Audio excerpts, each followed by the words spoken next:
Fouká slabý severovýchod, ale termika by to měla přetlačit. Vypadá to na krásný den, dělají se i kumuly, i když předpověď ještě ráno slibovala bezoblačnou. Slunce se občas schová za Ciri. Postupně startuje 8 pilotů, včetně Víti a Ericha, a všichni jdou je na přistání. Já čekám na startovačce na vrcholu asi půl hodiny a konečně se mi zdá, že jde bublina. Chci startovat, ale náběžka mi na zemi přepadla dolů. Rychle si to srovnávám. Mezitím z hlavní startovačky startuje jiný pilot a skutečně stoupá.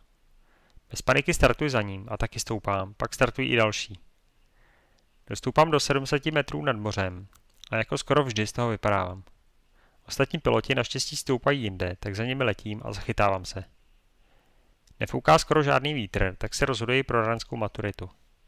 Vyrážím na oblík a daří se mi držet v pěkné výšce. Jeden stoupák točím s větroněm. Pomáhá mi s ústředováním, ale z jeho křídla pod úhlem 45 stupňů mám velký respekt. Protínám kružnici 200 metrů od vrcholu a letím na milou.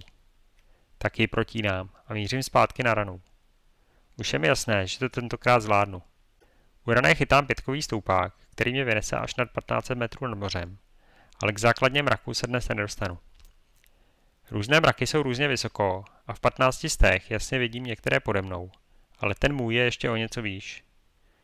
Maturita je splněná, výšku mám nádhernou a přistávat se mi nechce. Letím klenešícím a pak skoro zase až na milou.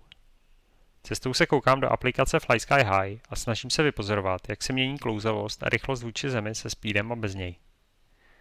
Vzduch ale asi není úplně stabilní, tak čísla poskakují, aniž by se mi podařilo vypozorovat, že je speed nějak ovlivňuje.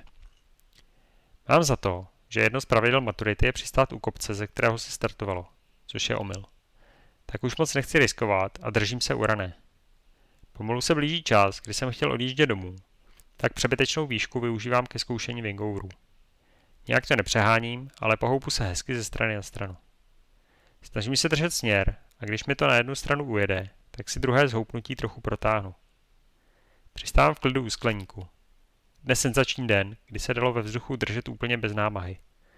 Vzhledem k severovýchodnímu větru jsem váhal, jestli vůbec jít, ale zpráva z meteoalarmu mě přesvědčila.